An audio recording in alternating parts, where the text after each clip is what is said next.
warahmatullahi wabarakatuh. Kembali lagi di channel kami Sang Pencerah Anak Bangsa. Kali ini kita akan berbincang dengan saudara-saudara kami yang dari Indonesia Timur.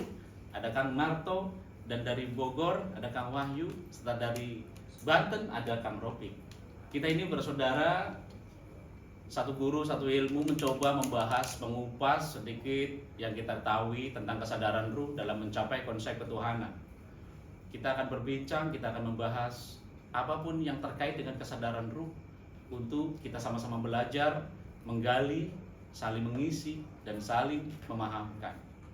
Mudah-mudahan semuanya tetap fokus dalam berdakwah sesuai dengan tujuan kami, memanusiakan manusia lebih manusiawi, menjadikan manusia lebih manusiawi. Amin ya rabbal alamin.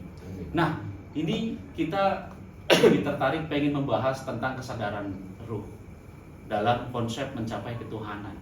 Kira-kira gimana nih Kang Wahyu? Kesadaran jasad atau kesadaran ruh kok bisa untuk dalam kaitannya mencapai ketuhanan? Menurut saya itu sangat penting kita pelajari, kita kaji lebih jauh lagi. Karena dengan konsep kesadaran ruh itu sendiri, kita akan dibimbing langsung oleh Allah, yang tentunya adalah bimbingan dari guru mursyid kita. Lewat mursyid ya? Iya. Tanpa mursyid nonsen ya? Saya rasa tidak mungkin sampai usul kepada Allah. Iya. Nah, untuk menjadikan orang selalu atau sering berkesadaran, tentunya ada cara atau metode gimana orang itu lebih berkesadaran daripada enggaknya. Nah, di sini tentunya gini Kang Sugeng dan saudara-saudara semua, tentu dalam membina sebuah kesadaran atau yang terbentuk sebuah kesadaran itu, tentu tidak semata-mata kesadaran itu terbentuk oleh diri sendiri, karena memang diri sendiri ini selalu diliputi dengan keegoan, yang artinya adalah ini perlu sebuah bimbingan, sebuah tuntunan yang mana kesadaran ini bisa nyampe kepada kesadaran ketuhanan. Artinya tanpa bimbingan seorang guru mursyid yang paham tentang ruh, tidak akan nyampe kepada kesadaran. Sehingga ketika kita dibimbing, diarahkan oleh seorang guru mursyid, tentunya kesadaran itu semakin meningkat, yang tentunya kesadaran itu sama-sama kita miliki sebetulnya. Saya sebut di sini kesadaran murni lah ya. Iya. Kesadaran murni lah Iya. bahasanya. Murni gampang dicerna ya. Yang dimana pernah saya baca bahwasanya kesadaran murni itu bisa didapat dengan cara salah satunya bermeditasi misalnya. Kira yang mempengaruhi dengan bermeditasi, berzikir dengan pola, melibatkan titik-titik sensitivitas yang ada dalam diri kita. Itu apa pengaruhnya untuk kesadaran itu sendiri? Pasti ada Kang. Kenapa? Karena di cakra itu kan dibilang di situ kan kita tahu ada energi, cakra ya? Itu seperti trompet, dan di situ ada 7 layer.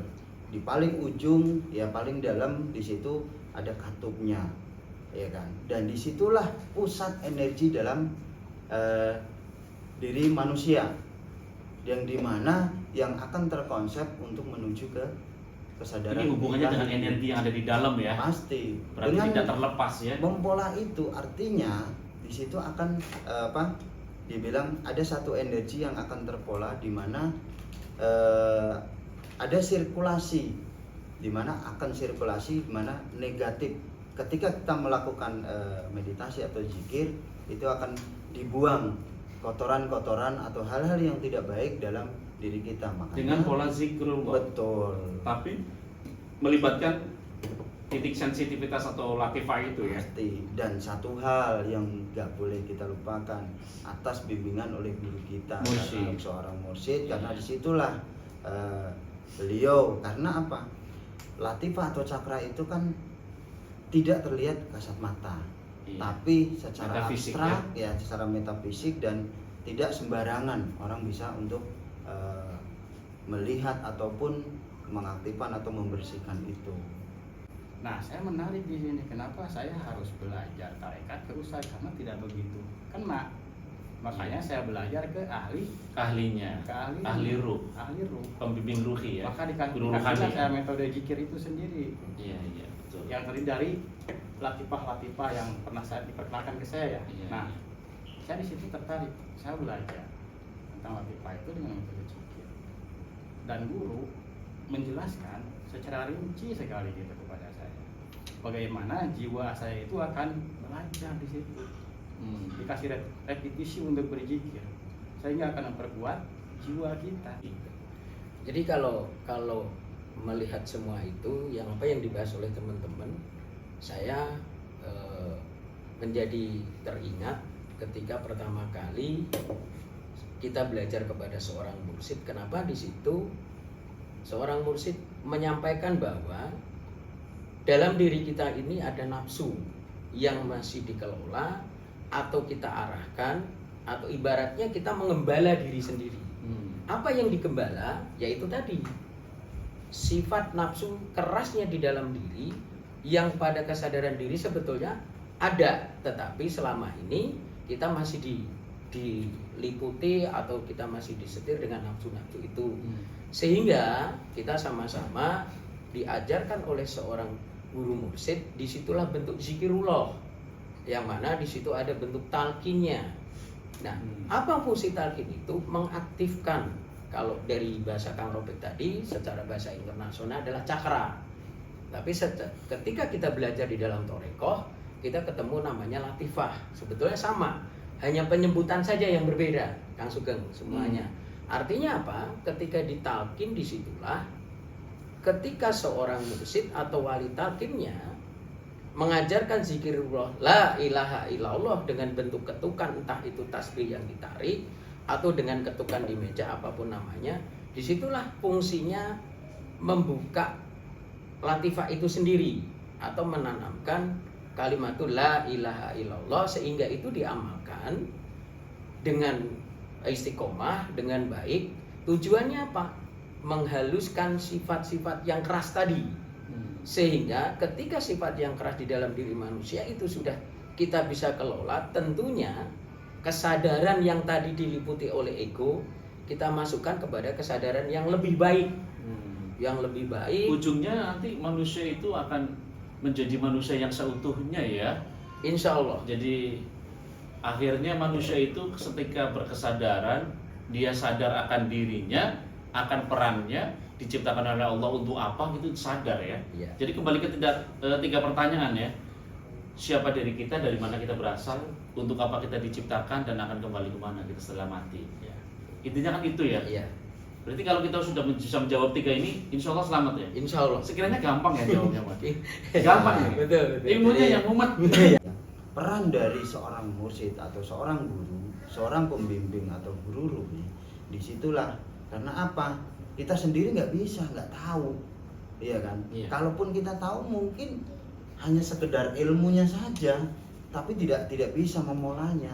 Iya. Nah, dari situlah akhirnya ada bentuk talqin yang disampaikan Kang Narto. Nah, di situ kan untuk diaktifkan, untuk dibersihkan fungsinya Sekaligus atau pengakuan ya. Pengakuan mursyidnya. betul. Disitulah ketika bukan mungkin ya, berprosesnya ketika harus dibersihkan peran dari seorang guru ruhi, ya kan, dengan konsep zikir atau meditasi tadi, akhirnya kan yang mungkin latifah atau cakra yang tidak berputar dengan baik, atau mungkin di situ emang keadaannya kotor, akan dibersihkan. Makanya guru selalu mengajak kita untuk melakukan meditasi, atau mungkin Saya pernah di mendengar tarekat begini. selalu mengamalkan zikir jahat Zikir jahat. dan kopinya. Kenapa dilakukan di setiap habis sholat fardu kalau amaliyah hariannya? Iya. Karena di situ kita setiap hari kan tidak lepas dari Iya. kesalahan, tidak lepas Untuk dari kontrol ya. betul. Kalau nggak ada kontrolnya kita kan aduh. Nah, kita kan nggak jelas. manusia biasa. Iya. Bukan Jadi manusia yang sempurna ya. bukan, kita bukan Rasulullah, kita masih dikasih sifat maksum loh ya. Iya betul. Mak- Nah, ini menarik sekali. Menurut Kang Wahyu, di dalam orang bermeditasi, itu kan pasti ada gelombang energi yang dihasilkan, pasti ya. Dimana orang itu ketika berzikir pun pasti ada energi yang terlibat gitu kan. Dari frekuensi, vibrasi, ya kan, itu kan akan mempengaruhi sekitar, Iya, betul. bahkan yang hidup ataupun manusia lainnya. Peran kita yang sebagai orang meditator ataupun yang sering melakukan meditasi ataupun tawajuh, tafakur itu, Pikir ya Kang ya. coba menurut Kang Wahyu terkait dengan konsep bioenergi. Kalau dilihat dari segi konsep bioenergi, tentunya tubuh kita itu secara anatomi itu, nah itu berhubungan erat dengan sistem alam semesta itu sendiri. Ada peribahasa yang terkenal yang kita sering baca, Manaropa Nafsa, Faroba. Nah makanya saya tertarik untuk mengkaji anatomi tubuh ini, karena ketika mengkaji anatomi tubuh ini banyak sekali titik-titik yang ada dalam tubuh kita itu yang berhubungan langsung dengan universe. Betul. Gitu. Dalam artian kita mikrokosmisnya, mikrokosmik ya, Mikrokosmik. miniatur dari alam semesta itu sendiri. Semestanya mikrokosmik. Ini menarik ini. Nah, pernah saya mengkaji tentang anatomi tubuh. Saya mengenal suatu titik-titik, kalau di istilah umumnya ya, secara universalnya itu kan cakra ya. Cakra. Yang dikenal oleh banyak gitu ya, banyak orang. Nah, kalau istilah di Islam itu kan latifah. Nah, saya tertarik setelah saya kaji, ternyata kita itu punya aspek psikologi dalam tubuh kita. Nah, yang utama itu kan ada 7 ya. Yang pertama itu kan cakra dasar atau latifah sulbi. Latifah sulbi. Nah, ini berhubungan dengan daya tahan tubuh, berhubungan dengan kreativitas, Power ya. manpower gitu. Nah, ada lagi di atasnya itu 2 jari di bawah pusar. Kalau istilah di umumnya ya itu kita sebutnya itu latifah tantian atau cakra tantian. Nah, itu Pusat berhubungan ya? dengan kekeluargaan, berhubungan dengan fantasi dan angan-angan. Nah, ada lagi itu di titik ulu hati kita atau yang kita sebut itu solar plexus. Nah, solar plexus inilah yang disebut memori atau emosional. Emosional. Iya. Nah, ada lagi yang disebutnya itu di cakra jantung ini. Jadi berhubungan dengan seni. Akfa. Iya, atau latifah akhfa dalam bahasa Islam ya. Nah, seni atau kasih sayang. Kasih sayang di sini atau lingkungan. Nah, ada lagi yang disebutnya itu cakra tenggorokan atau latifah tenggorokan. Nah, ini berhubungan dengan wawasan. Kalau dilihat dari segi aspek psikologi ya. Iya. Wawasan, kecerdasan dan sebagainya yang berhubungan dengan wawasan. Nah, ada lagi atau logika ya. Nah, di sini ada yang disebutnya itu di antara kedua alis disebutnya itu alcina. Di kening ya. Di kening ya, antara kedua alis. Nah, alcina ini berhubungan dengan otoriter atau intuitif, Pandangan ke depan. pandangan ke depan. Nah, yang paling utama itu kan cakra mahkota ya, itu letakkan di ubun-ubun. Di ubun-ubun ya. Nah, itu berhubungan dengan ketuhanan. Semua itu mempengaruhi gerak atau karakter manusia itu sendiri ya pastinya ya. Dengan mengenal diri kita akan mengenal Allah. Karena tujuan orang bertarekat itu kan untuk mengenal Allah ya. Tapi janji Allah, kamu harus kenal dirimu sendiri. Nah, ternyata dalam diri kita masih banyak banget sesuatu yang harus kita bahas. Makanya kita ngaji diri, bukan ngaji orang lain ya. Iya. Nggak ada nama-nama orang-orang lain yang kita sebut ya. Aman ya. Betul. Aman. Tentu menarik Kang. Tadi yang disampaikan oleh Kang Wahyu, tentu ini yang coba kita sama-sama coba minta Kang Wahyu jabarkan lagi, yang dimana tadi Kang Wahyu menyampaikan ada titik latifah atau cakra dasar yang konsepnya untuk power ya, mungkin lebih supaya kita sama-sama belajar lebih mengerti ya. Mungkin Kang Wahyu bagaimana dengan konsep Dan hubungannya energinya? ketika kita mengaktifkan latifah-latifah yang dimana ada pembersihan secara langsung dari hasil zikir, tentunya ada yang dilibatkan karena zikir kofi kan kata Pangar Sahabah Hanum ya, itu kan ketika kita berzikir komandonya hati, maka semua alam semesta itu ikut berzikir. Tentunya untuk melibatkan alam semesta nggak mungkin lewat jasad aja, pasti ada dimensi lain, Nah, fisik, dari emosional, astral, mental, dan sebagainya. Tadi yang disampaikan Ya, oleh menarik sekali. beliau Kang Wahyu, menarik sekali Kang Wahyu. Kalau menurut saya ya, karena saya juga masih belajar, masih banyak banget yang ingin saya dalami. Begini, kalau kita lihat dari segi aspek psikologi, itu kan kita itu punya pos-posnya masing-masing. sesuai dengan aspek psikologi itu sendiri. Iya. Nah, itu ada hubungannya dengan alam semesta itu sendiri. Tersistematis. Contohnya begini. Cakra dasar atau latifah sulbi itu berhubungan dengan elemen tanah. Tanah ya. Tanah ya. Elemen tanah itu sendiri berhubungan erat dengan cakra dasar. Sulbi ya. Iya. Nah, itu yang disebut dengan level fisik. Gitu. Jadi cakra dasar ini berhubungan erat dengan fisik kita. Makanya disebutnya itu daya tahan tubuh. Nah, ada lagi kalau kita lihat dari segi cakra yang lain atau kita lihat cakra tantiannya, itu elemennya air ya. Air. Karena air itu sumber di alam semesta ini berhubungan dengan air, sebutnya itu mungkin mengandung energi eterik. Gitu. Ada lagi level yang lebih berbeda lagi, itu disebutnya itu solar plexus ya. Nah, itu berhubungan dengan emosional. Kenapa berhubungan dengan emosional? Karena ini berhubungan dengan elemen api. Nah, kalau jantung ini udara, gitu.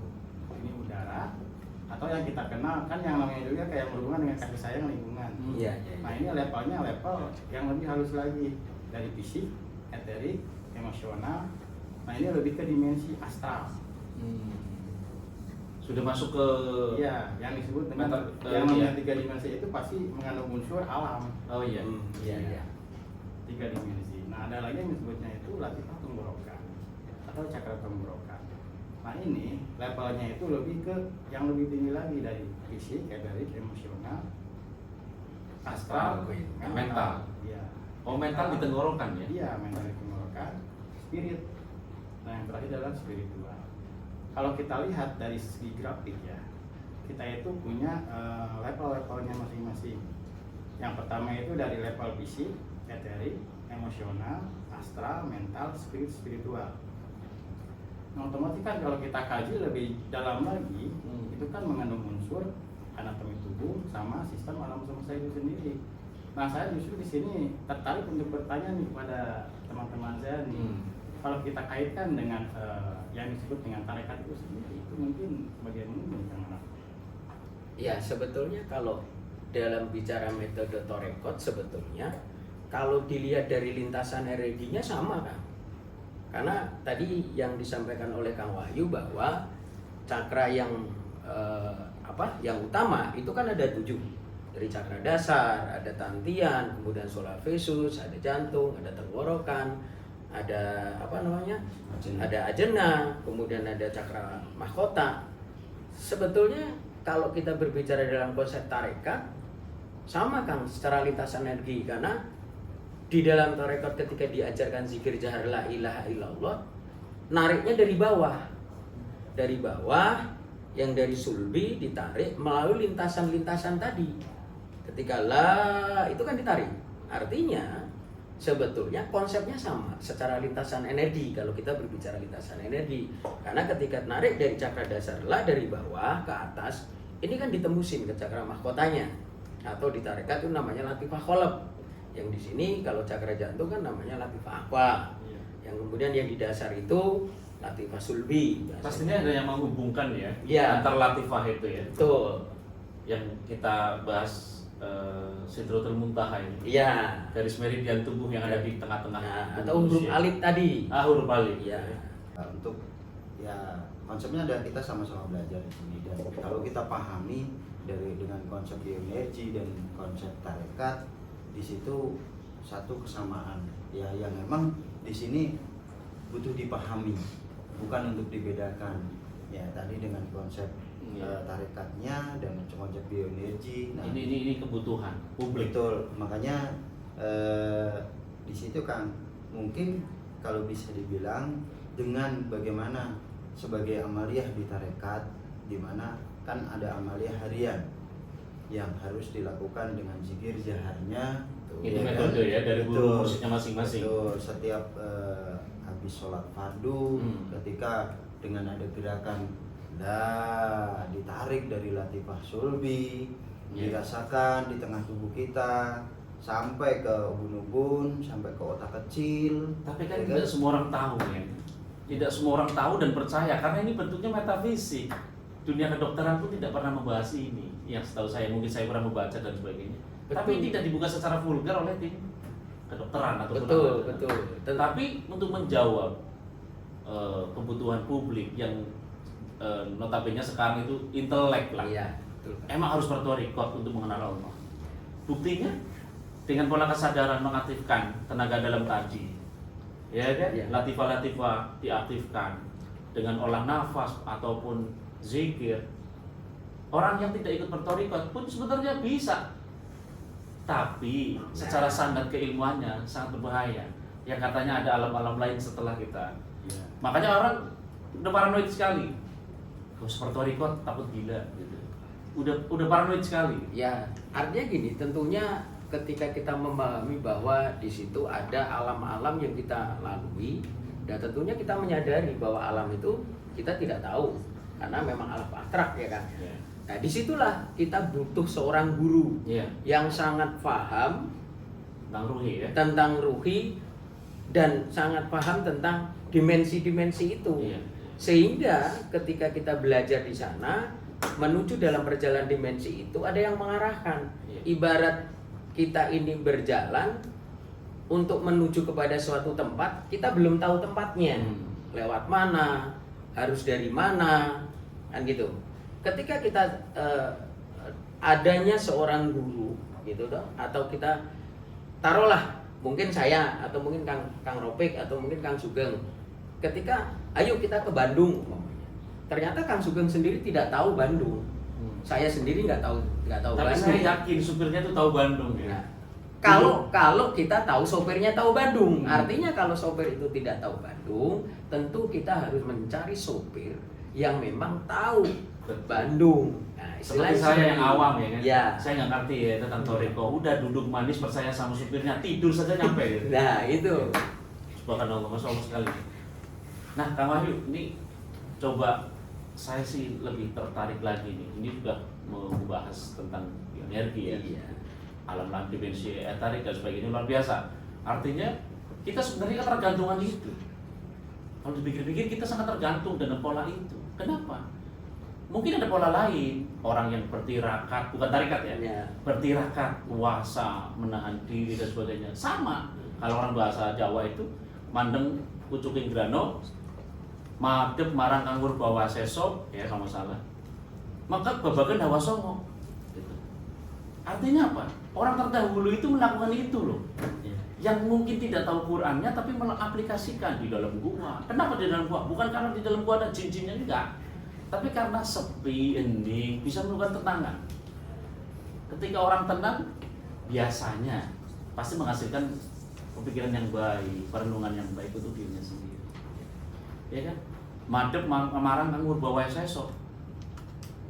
Kepada Allah Subhanahu wa taala fokus. Ya, alhamdulillah ya kita sudah ngobrol banyak ya tentang ketuhanan. Dari mana itu kita akan berkesadaran tentang konsep pertuhan. Betul. Ternyata dari konsep bioenergi sangat luar biasa sekali kita dengarkan dari Kang Wahyu ya. Mungkin saya bilang ya antum a'lamu bi umuri dunyakum. Ya. Engkau lebih tahu daripada di dunia yang engkau ketahui gitu ya. Tentang konsep bioenergi. Ternyata banyak cara di mana orang itu bisa berubah dengan cara mengenal diri, ya kan? Dengan cara metode dari hasrat dirinya sendiri itu timbul rasa kemauan untuk merubah dengan orang dekat, ya. Begitu. Ya. Alhamdulillah kita Muslim.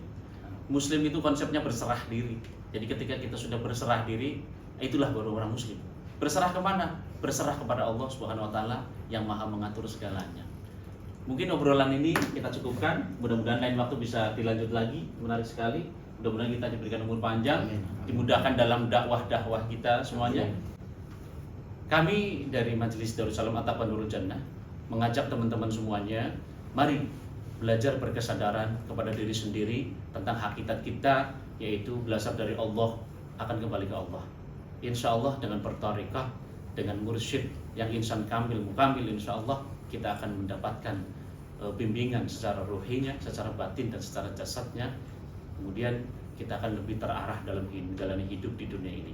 Insya Allah itu saja dari saya. Jangan lupakan untuk nyalakan channel, subscribe atau loncengnya biar tidak ketinggalan lagi pada saat kita ngobrol lagi. Channelnya apa namanya kan? channelnya Sang Pencerah Anak Bangsa. Jangan lupa klik, share, and comment.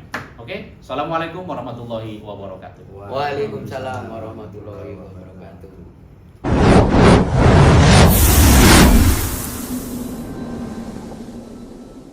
Klik like, subscribe, dan klik loncengnya untuk notifikasi selanjutnya.